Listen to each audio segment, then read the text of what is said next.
सतगुरु के साजिन वाजे प्यारे साध संगत जी, प्यार और सत्कार से कहना धन निरंकार जी। साध संगत जी, सबसे पहले सतगुरु निरंकार दातार का हम सब शुक्राना करते हैं और इन्हीं का आशीर्वाद हम हर पल लेते रहें, ये भी सतगुरु के चरणों में मांग मांगते हैं। और यही मांग मांगते हुए दासी ये विचार रखने जा रही है। आप जी परवान करें, अगर कोई गलती हो जाए तो क्षमा करें। विचार रूप में दासी आशीर्वाद ले रही है। साध संगत जी, शहनशाह बाबा अवतार सिंह जी महाराज अपने विचारों में कहा करते थे, यदि कोई भगत मिशन छोड़ जाता है तो मुझे इतना दुख होता है मानो मेरे परिवार का कोई मेंबर संसार छोड़ गया हो। सतगुरु के इस अपनत्व और प्यार को शब्दों में वर्णन करना आसान नहीं है। शहनशाह बाबा अवतार सिंह जी महाराज मिशन पर दृढ़ होने के लाभ पर प्रकाश डालते हुए कहते थे, सच्चाई का ज्ञान होने के बाद सतगुरु निरंकार भगत के जीवन में खुशियों के अंबार लगा देती हैं। इस शांति और खुशहाली के जाने का खतरा केवल तभी होता है जब वह भगत किसी कारण से भक्ति के रास्ते से दूर हो जाता है।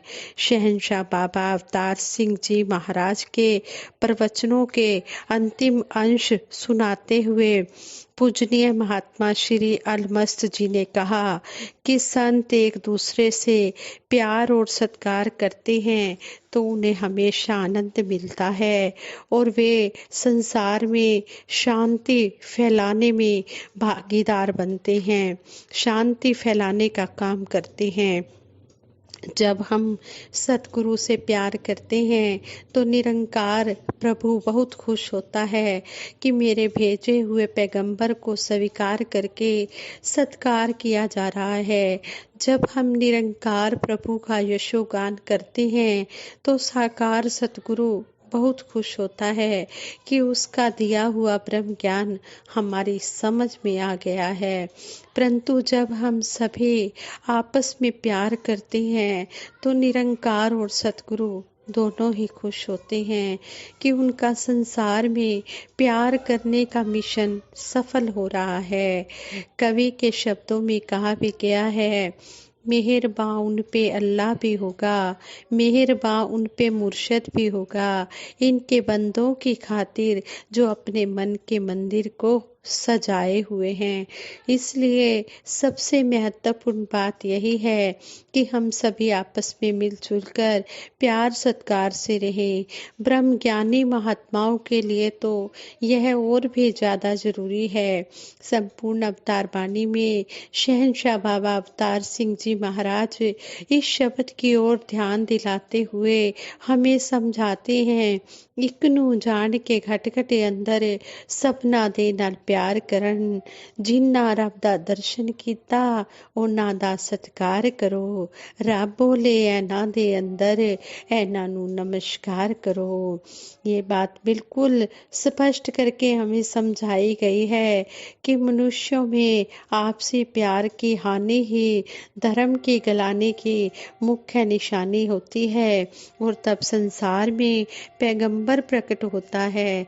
हमारे मनों में एक दूसरे के प्रति भले ही कितने भी मनमुटाव क्यों ना हो, उन पर पर्दा डालें और सतगुरु के आशीर्वादों के लगातार पात्र बने रहने के लिए इतने अधिक प्यार सत्कार से रहें कि किसी के मन में भी मिशन से बिछुड़ने का ध्यान भी ना आए। जो सतगुरु की शिक्षा को अपनाते हैं वे हमेशा आनंद भरा जीवन बिताते हैं, परंतु जो अभिमान में रहते हैं, जो छोटी छोटी बातों को पर रूठ जाते हैं या मुंह फेर लेते हैं तो उनका जीवन नीरस हो जाता है। इसलिए जरूरी है कि जो महात्मा मतभेद या मनमुटाव के कारण बिछुड़ गए हैं, उनको मिशन से जोड़ने के प्रयास किए जाएं।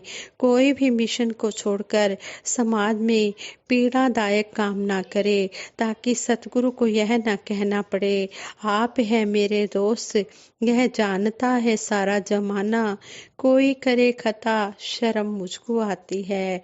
जरूरी है कि हम सभी स्वयं भी विचलित ना हो और दूसरे भक्तों को भी सतगुरु की शिक्षाओं व सत्संग के साथ जोड़े रखने में सहयोग दें और सतगुरु का आशीर्वाद प्राप्त करने का यही उत्तम उपाय है। अगर हम सतगुरु को खुश करना चाहते हैं तो सभी के साथ मिलजुल की भावना से रहें और हम कभी भी कोई ऐसा काम न करें जिससे कि सतगुरु को कोई दुख पहुँचे। हम आपस में प्यार से रहें, यही हमें सतगुरु सिखाता है। ज्ञान अंजन गुरु दिया, अज्ञान अंधेर विनाश, हर कृपा ते संत भेटिया, नानक पर मन प्रकाश। जब हमें ज्ञान की निगाह सतगुरु ने दे दी और हमें ज्ञान की निगाह देकर गुरु ने हमारे अज्ञानता के अंधेरे को खत्म कर दिया और इस परम पिता परमात्मा से मिला दिया, तो फिर यहाँ पर तो कोई नफरत की भावना ही नहीं रह जाती। हर घट में मेरा साईं बैठा, सुनी सेज न कोय, घट घट देखे अलग को। घट घट में जो इस निरंकार के दर्शन करता है, इसको देखता है, फिर वो कभी भी किसी से नफरत कर ही नहीं सकता। सतगुरु बाबा हरदेव सिंह जी महाराज ने भी हमें 36 साल क्या सारी जिंदगी यही समझाया कि हमने प्यार से रहना है और इस प्रभु की प्राप्ति करनी है। सतगुरु बाबा जी ने कहा कि आपके मिशन के मंच से ही बार बार कहा जाता है कि मैंने पा लिया है प्रभु को, लेकिन आम तौर से लोग कहते हैं कि प्रभु प्राप्ति संभव थोड़े ही है। जब यह बात सुनते हैं तो हैरानी होती है कि अगर एक चीज संभव ही नहीं तो 20 बार जिस गीता का, श्री रामचरितमानस का या अन्य धर्म ग्रंथों का पाठ करता आ रहा है इंसान, उनमें तो जानने की बात लिखी हुई है। हैरानी की बात कि आज तक फिर पढ़ता क्या आ रहा है। अगर एक चीज संभव ही नहीं है तो फिर काहे को लिख डाला। ऐसे ही हमारी मुट्ठी में हवा डाल दी, बस हवा को पकड़ते रहो सारी उम्र। इसी तरह हवा को पकड़ते पकड़ते अपना जीवन बिताते रहो। यही मकसद तो था उनका धर्म ग्रंथ लिखने का कि प्रभु को जानकर पूजा करो, क्योंकि हमें ऐसे ब्रह्म ज्ञानी मिले नहीं, इसलिए हमारी स्टेटमेंट कि इनको कौन जान सकता है। कहने वाले तो उस समय भी कह सकते थे कि क्या रट लगाई हुई है मीरा तुमने, कहाँ इसको पाया जा सकता है। मीरा कह रही है मोहे मिलियो गुरु ब्रह्म ज्ञानी। मीरा कहती है कि मुझे गुरु रविदास जी ब्रह्म ज्ञानी मिल गए हैं और मुझे वो निगाह मिल गई है। इस प्रकार महापुरुष ध्यान दिलाते हैं कि तुम्हारा पढ़ना मुबारक है, लेकिन तुम्हारा प्रभु के नामों का उच्चारण मुबारक है, तुम्हारी दान सेवाएं मुबारक हैं, लेकिन यह कदम अगर नहीं उठाया तो मंजिल हाथ नहीं लगेगी, मंजिल पर नहीं पहुंच पाओगे। इसलिए बार बार इनवाइट किया जा रहा है कि हमने पाया है, तुम भी पालो। हमारी आत्मा को संतुष्टि मिल गई है कि पहले भी पढ़ते आ रहे थे और अब जानकर जब इसको पढ़ रहे हैं तो इतना आनंद आ रहा है। इस तरह सतगुरु समझाते हैं गुरु बिन भवनिधि तरई न कोई, जो बिरंची शंकर सम होई। कि जब हमें ऐसे ब्रह्म ज्ञानी गुरु का संग मिलता है जो बिरंची शंकर सम होई, कि ब्रह्मा जी शंकर जी जिन्हें हम इतना ऊंचा रुतबा देते हैं उनके बारे में भी कह दिया है।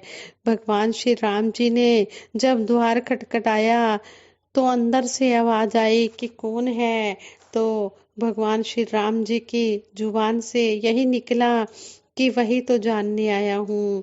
जब भगवान श्री राम जी अपने गुरु के द्वार पर गए, दरवाजा खटखटाया तो अंदर से गुरु ने आवाज दी कि कौन है। तो भगवान श्री राम जी कहने लगे कि वही तो जानने आया हूँ कि मैं कौन हूँ। कभी हमने ध्यान से सोचा कि 4 शब्द पढ़कर हम सोचते हैं कि हमें गुरु की क्या जरूरत है, हम तो खुद ही पार उतर जाएंगे। महापुरुष इस तरफ हमारा ध्यान आकर्षित करते हैं, समझाते हैं कि जिस तरह लकड़ी में आग है, लेकिन अगर कोई पानी या दूध गर्म करना हो, रोटी बनानी हो, जब तक लकड़ी में से आग प्रकट नहीं होगी तब तक सब कुछ कच्चा रह जाएगा।